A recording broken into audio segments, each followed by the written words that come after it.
Hello everyone and welcome to another episode of Spectrum Drama, where we take a look at the hottest posts on Spectrum for the week and give our opinions on them. So before we get started, don't forget to hit that like button, and if you haven't already, subscribe, hit that notification bell so you can be notified of our most recent videos. We do giveaways and stuff like that, so it's always good to get those reminders. But that's pretty much it, so let's dive straight in.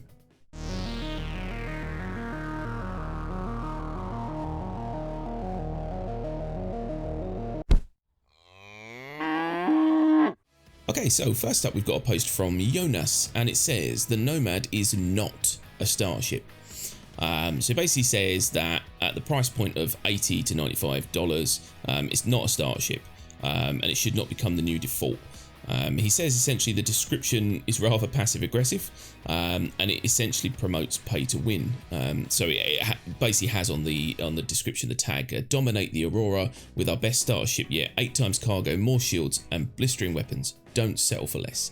So essentially what he's saying is that, you know, new players will come along with no idea of what they need to play this game. They're going to see the Nomad as kind of the only option, but it's an $80 option. Essentially it makes this game now $80 to play, should I say. So that's kind of the point he's making. I mean, I don't necessarily see it that way. I don't think that people are that daft that they're just going to go, no other options.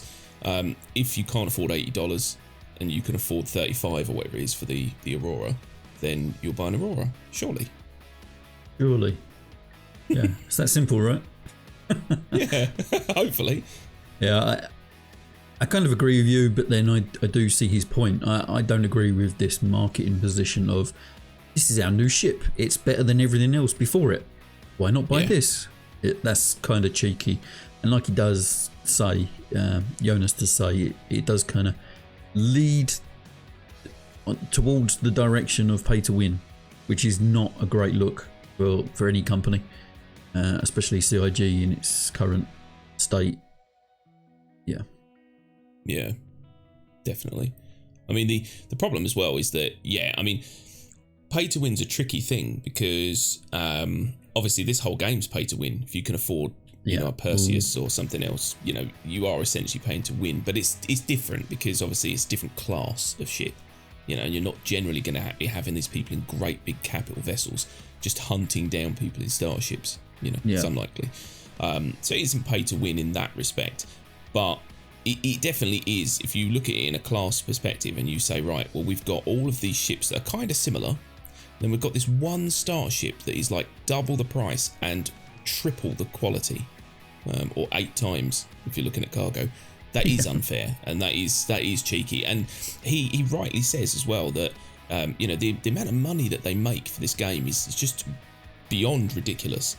They really don't need to do this kind of stuff. I mean, people will buy it if they want to buy it. If they don't want to buy it and they want to buy something cheaper, then they shouldn't feel like they're getting so lesser ship.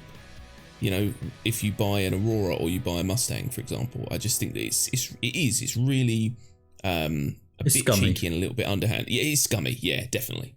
Yeah, this is another prime example of CIG's marketing team trying to do their marketing thing when really they shouldn't be doing this kind of bullshit. I don't really like this. I agree with him. This is not a starter ship. Everything that this ship has is far and above what any other starter ship has got, really. I mean, this thing's even got more cargo space than the Titan. And then you got the Reliant core sitting over in the corner crying his eyes out because he's got like, I don't know, like 10% of the cargo, whatever this is. It just baffles me, really. It really baffles me. You got the core, which is apparently in the same price bracket, but has less shields, less cargo. I think it starts with crappier weapons, but you might be able to get, I don't know, it's had a few weapons buffs recently, so I'm not sure about that. Fairly sure it doesn't maneuver as well, and the core can't carry a small land vehicle like the Nomad can. Just why would you buy a core at this point in the game? Yeah. Why would you? I don't get it. You just basically priced out or developed out one of your ships. to make more money, I guess. Oh yeah, it's always about more money. And what makes me laugh as well is that exactly what you said, they have essentially made a ship irrelevant. An entire ship that they spent years developing and building, they've essentially made irrelevant. If you're going to balance a game, the one thing you don't do is bring out a ship that basically makes another ship irrelevant, because that's poorly designed. The Nomad is far more ship than I think everyone was expecting.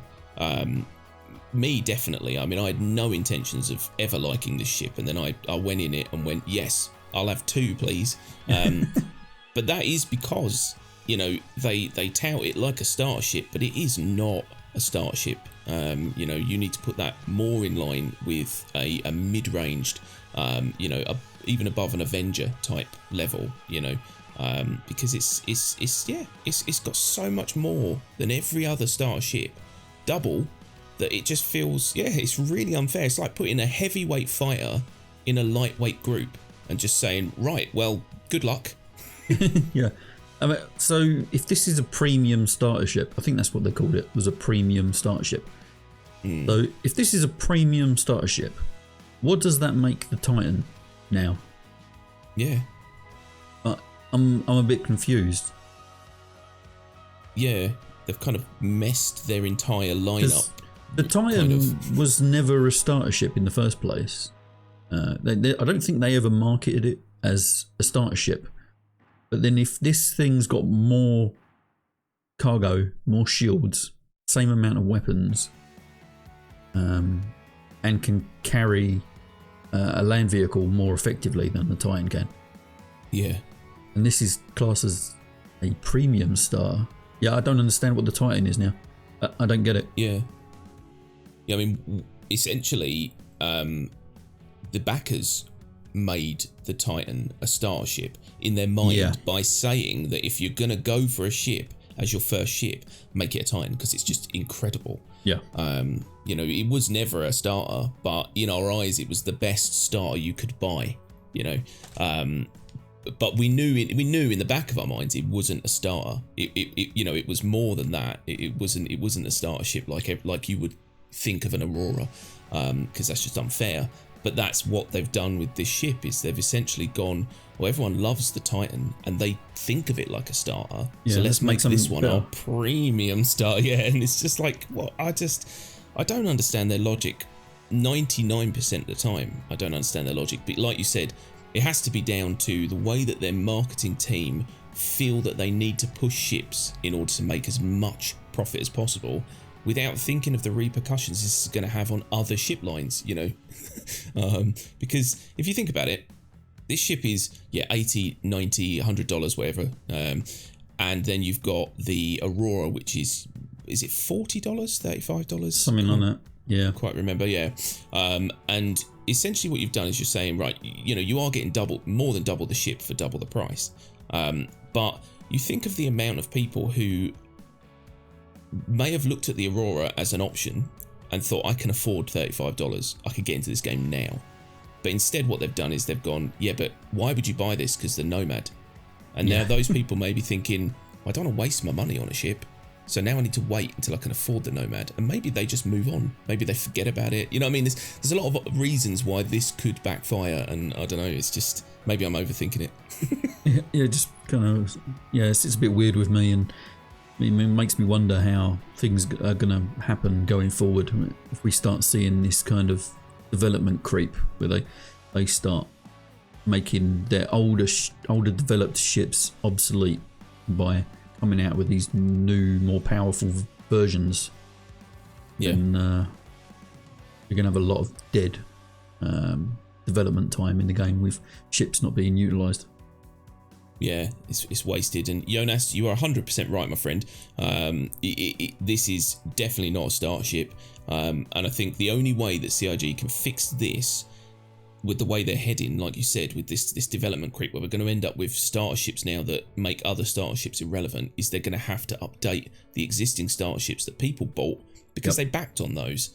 And if you don't, you guys are, I want to say a word I'm not allowed to say on YouTube. Yeah. Oh, I nearly said it as well. You guys are knuts. I can say that. That's not a swear word. Because that is just really, really unfair. You've got all these people who've been backed for 7 years on what are now shit ships.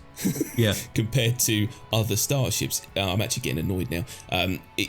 We should move on. Let's move on. I'm gonna start saying some really nasty stuff in a minute. So moving on. So next up we have a post from Prometheus, and this one says, CIG, please can you make some order with the skins? Now I'm going to be the first to say that I've never really used skins, and I've never really looked into them too much, to be honest.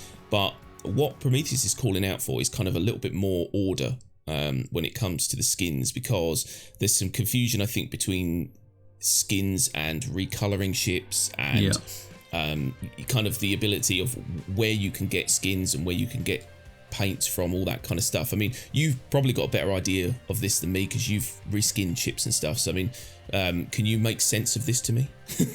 Well, I mean, you kind of got it there, really. Good. Yeah. It depends on which game you kind of look at. In some games, a skin is a completely different pattern. If let's take Warframe, for example. If you get a new skin for a Warframe, that skin is completely different to any other skin you can get for that Warframe. The placement of textures is different. Some add-on parts are different. They are completely different. And then you can go into your customization and change the colours of that skin how you like. You get that kind of look. Whereas other games treat it as completely different. In some games, a skin is literally just a recolor. Changing a gun from red to blue. That's it. Yeah.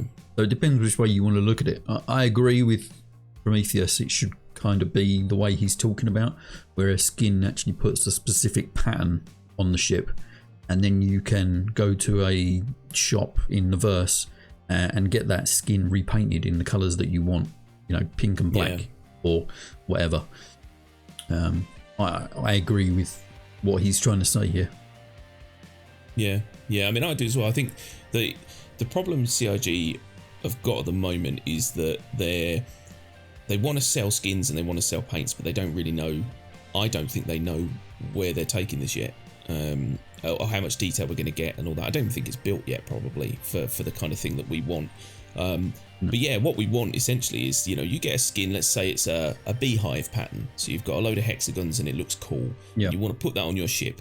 The default is yellow and black because, honey, I don't know. Yeah. But you want to have green and blue. Who cares? You're different. That should be an option. You, like in other games where you put a skin on, that skin comprises of say 4 or 5 elements, and each element is colorable. That's the way they need to do it, and that's the way that other games do it. I mean, look at when you paint in Arc or something like that. That item is split into different elements, and you can paint each element, and it works perfectly. So you can get a really funky design or whatever you want. I just think that going down that route is going to be the best way. If they kind of make it like, oh no, you bought the Night Runner skin, that's what you bought, that's what you get. It's not amendable. I just think that might, it would just make everyone look the same, which would be boring. Well, that's kind of the thing, really, isn't it? It lacks a bit of customization if you buy because at the moment it is just skins. They call them paints when you're applying it in game, but it's not really a paint, it's a skin, because you put it on and that's it. You can't do anything else with it. But hopefully in the future, once they get some more tech involved on this, we can actually recolor the skins to the kind of designs that we want, really. Yeah, I hope so. I definitely want the ability to, like, for example, if we have a set design that we use for our channel, it'd be really nice to be able to replicate that on our big merchantman, so people go, oh look, there's the CCG merchantman flying through space, that kind of thing. It'd be awesome. But if everyone's basically got that one skin, it's gonna be a shame. So I really do hope that we get a little bit more thought put into this. And yeah, we get to see more variety in how ships look. Yeah. That's what we want, isn't it, really? That's what every backer wants, is to get the ship that they want and then style it how they want. Yeah. Be an actual individual. Cool. So next up, we've got a post from Shintillies, and it says the windowed manned turrets design is getting old. So essentially, the long and short of this is they obviously used manned turrets in this game to kind of force a bit of balance, in the game. But he says he can get behind a ship like the Hammerhead because of its visual signature. The problem is that you've got other ships which use large turrets, and it would make sense for those ships, being as advanced as they are, and to have the ability to automate those turrets. Even World War II destroyers had remotely controlled main guns. So essentially what he's saying is he just doesn't want all of these really awesome ships to end up looking the same as what he says here. I don't want an oversized Cutlass turrets glued on every warship, which I think is fair because they do look a bit ropey. And I don't like turrets anyway, so get rid of them. But just no manned turrets because I'm shitting them. So if you could make them all automated and I could just sit there with my feet up, that'd be wonderful. I mean, I kind of get why CIG are going for the turret gameplay. It does. It kind of covers areas of especially larger ships that would normally be unprotected, which is fine. It's giving us some kind of sense of multi-crew gameplay, I guess, until we actually get some in the game. Yeah.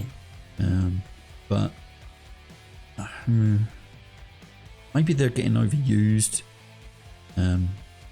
Yeah, I don't really know. Yeah, I kind of like the idea behind it as well, making them manned, because obviously then it means that you are kind of again forcing multiplayer gameplay, which is what we want. And you are kind of forcing more crew into a ship in order for it to be effective, which is good, But yeah, I mean, there are some people who we're going to get into that argument again of people who essentially want to buy a 6-crew ship and man it themselves. Yeah. And it's not how it's designed or what it's meant for. But I do think that some turrets in some ships should be switchable between automated and manual, dependent on your situation. Like medium-sized ships with turrets, it would be useful, even if they get a negative impact. So if you can automate your turrets and man them yourself from the cockpit, but they keep talking about this server blade that you're meant to be able to attach to certain turrets to make them automated. I don't really know if that was more intended towards the remote turrets, or is that going to be applicable to manned turrets as well? I don't think manned turrets could get that. I don't see why they would. But I don't think so. But yeah, they have proposed this idea of this server blade, which they keep saying won't be as good a shot as an actual player controlling the turret. But it will have that option. And there are going to be people, unless it's you, but there are going to be these people that just get a massive ship and chuck every server blade they can into it, so they don't have to have crew. But they're going to quickly realise that they have a real problem when something goes wrong on the ship, and they have to get out of the pilot seat to go and deal with it in the middle of, I don't think they've really thought that through yet, but they'll get there. Don't worry. Yeah, I can't wait to see that video on YouTube of some random dude flying his giant capital ship on his own, and then there's a fire breaks out. Yeah. And he's like, oh shit, I can't do 2 things at once. So it's going to be fun. Obviously, they're going to have automated stuff for fires. So, but yeah, I mean, or even just, if you get like a small boarding party, you're done. you got to shut your ship off essentially to go and deal with it. And yeah, it's kind of, yeah, there's a lot of reasons why you know, these giant ships aren't designed for solo play. Turrets not, you know, being the main problem. But yeah, I think the fear is acceptable in the design aspect of it, because the old windowed turrets on, like you get on the Cutlass and the whatchamacallit, what's the bigger, the Hammerhead, are cool, but they are very old fashionedy and they do look a bit clunky and mechanical. I don't know if that makes sense. And yeah, if we see that on like nicer, sleeker ships, that would suck, I think. Well, we've got that kind of problem with the MSR, haven't we? We've got these admittedly pretty good turrets on the MSR, but we were always under the impression that they would kind of retract inside the ship when they're not being used. So, but yeah, that doesn't happen. And now you've got this, I wouldn't say ugly, but not as sleek profile now, because these turrets are always out. You can't get rid of them. Yeah, it is a shame. Yeah, it's the first thing we noticed as well when we're flying it. We're like, oh no. Yeah. You know, you got this like lovely, you know, sort of streamlined ship with this ugly, like you said, not ugly, but it's not exactly the most attractive thing to have dangling off your ship, you know. So yeah, fingers crossed they fix that with the MSR overworked version 7 or whatever they end up coming out with, you know, because you know that obviously the MSR is a new ship, which means they love it, which means it's going to get love, compared to the old ships, which are going to get shat on from a great height. Oh, I'm still angry from the first post. But yeah, no, I do agree, Shintelis, to a degree. Okay, so last up we've got a post from Franpire, and it says, every large ship should have a medbay. So essentially, he thinks that every ship of large size and above should have at least a very basic medbay. It doesn't make sense, basically, you know, to have a huge, great big ship with loads of crew on, going off doing a bunch of missions and stuff, and not having the basic ability to stabilise someone if they get into trouble. And he puts some clarification here. Large ship equals like needs a PO pad 0 to spawn. Basic medbay, any small station related to medical gameplay. So I kind of agree. I agree and I disagree all at the same time, because obviously wanting to do medical gameplay myself, the idea that every big ship has a medbay would maybe make ships like the Apollo and the Cutlass Red a little bit redundant in a way, unless they vastly change the gameplay of what medical beds can do between basic and advanced. Do you know what I mean? Yeah, you'd have that base. You could have those basic ones on the ship that will, you know, stop someone from dying while they're laying in it, and heal them a little bit, whatever. And then you got those more advanced med bays where they actually like repair arms or whatever they do. That was the kind of pitch for medical gameplay. So yeah, you could have the basic ones on these larger ships, like the Reclaimer and the Hammerhead, and probably the Nautilus. Yeah, I agree with that one. Perseus, not so much right now, because the size of that ship doesn't seem like it would be big enough to bother with putting a medbay in there, unless that ship extremely balloons in size. Then I can't see that one really. But yeah, the problem is you don't really want to make things like the Cutty Red or the Apollo. You don't want to kind of nullify their abilities, really. Otherwise, what's the point of having them? Yeah, they're going to have to be very careful. I mean, Franpire, 100% we are not, mindlessly spamming you with our baby bottles and Picard face palms. Nope. Although you do rile up a community when you tell them not to have their own opinions on stuff. So I'd be really careful of that in a forum.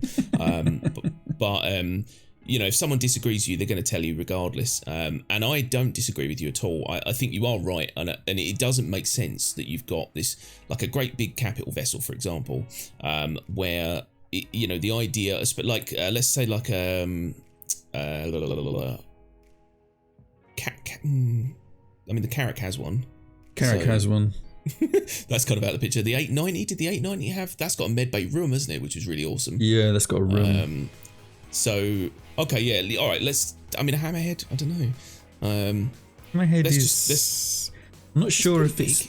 I mean, it is kind of big. Yeah. I guess. I mean, essentially, the hammerhead is 2 corridors bolted together with some turrets on the side. That's really what it is. I don't think there's really room to put one in the hammerhead. No. And would it? I don't know if it would need one. Would it benefit? I mean, in one part, it makes sense to have military ships have some kind of basic medical facility in case someone gets injured. That kind of makes sense. But then on the other side, if you were going by like real world example, I guess this presents extra cost for the people making the ship, and they would weigh up: is a med bay really needed in this ship? It's not. Its range isn't as big as, say, Carrack. It's not really meant for that kind of long distance away from home kind of thing. It sort of bounces around, always kind of close to something. I mean, the Hammerhead is essentially an anti-fighter defense ship. It's not really fast enough or anything like that to. I'm kind of digressing. There would be considerations about cost and space, whatever. So I mean, some of them. Should we put med bays in all big ships? Maybe not. No. That's kind of where I'm going. Yeah, and I agree. That's essentially what I was trying to get at. Is pretty much it's going to be a ship by ship basis. So you're gonna look at the ship and you're gonna say, right, okay, like the Cutlass makes sense. The Cutlass Red makes sense. And that damn Apollo. The Carrack makes sense because it's an explorer. It's designed to go on long journeys, get itself into situations which might be dicey. And the idea is that you then don't have to rely on anything else. You're kind of self-contained. So you kind of have to look at that as the poster child for a ship that does need a med bay. Yeah. The 890 more has a med room, more has a med bay because of the fact that it's so fancy. That's the way I'd look at it. It's like going, come on my yacht, we've got everything. We've even got a med bay. It's that kind of, because again, exploration, it makes sense. But yeah, I think they'd have to look at it on a ship by ship basis and decide, does it warrant a med bay? And I think that the majority of ships will, I think, and it does make sense to me. But yeah, it would piss off a few Cutlass Red owners who want to follow a big ship around and go, I'll be your friend. Yeah. I could see a medbay being on the Reclaimer because of just the nature of its job. If someone gets injured in a scavenge, then you want to sew their arm back on loosely until they get to a hospital. Then I kind of get that one. The Hammerhead, for example, or the probably not the Nautilus actually, because that really some military ships. Because of the line of their work, I guess most of the time, if the Hammerhead is in such a problem where half the crew is injured, that ship's probably going to go down in the fight anyway. So, what's the point in using space for a medbay? The other consideration is that we don't have any real medical gameplay yet. Eventually, we'll have the ability for players to run around with healing guns or whatever kind of tools they give us. So you can have a couple of medics on the Hammerhead to sort of bandage up some wounds. Probably not necessarily sew people's arms back on, but there will be some basic medical gameplay available to the people that are on the ship. Yeah, and that makes sense. I mean, there's going to be a mix of it, and I can't wait to see what medical gameplay looks like. But yeah, I think that the other thing you said as well, which really does make sense, is military ships. So in a lot of military situations, you generally not just one ship. You know, you're normally a fleet, or well, not necessarily a fleet as in like 30 ships, but normally you'd have like your hammerhead, then you'd have your medivac, then you'd have your light fighters, you know what I mean, and you'd build a small fleet that kind of covers all the jobs, rather than trying again support roles, to make rather than trying to cram all the jobs into one ship, the I win ship. So yeah, I can see that there's going to be times when it might make sense, but realistically, in a military sense, it wouldn't, because you would have your support vehicles. Yeah, so yeah, I definitely agree, 100% agree, Frampire. There's a lot of big ships out there that really should have their own medical facilities, and hopefully CIG will see that and make some changes before they're actually put into production. Okay, so there you have it, folks. That is all the posts for this week. We hope you liked them. We hope you found them informative or amusing. And if you did like them, don't forget to hit that like button and subscribe for more Star Citizen content. Hit that bell so you can be notified of our videos that we post. And also jump into that comment section. Let us know your thoughts on these posts. And yeah, are you looking forward to medical gameplay? Did you get as angry as I did about the Nomad? Do let us know. It's always interesting. We may not respond to all the posts. Sometimes we can't even respond to any, depending on how busy we are, but we do love to read them. So don't think we're ignoring you. Yeah, I think that's pretty much it. So yeah, and so that is pretty much it. So I want to thank everyone very, very much for watching, and yes, we will see you again next week. Bye bye.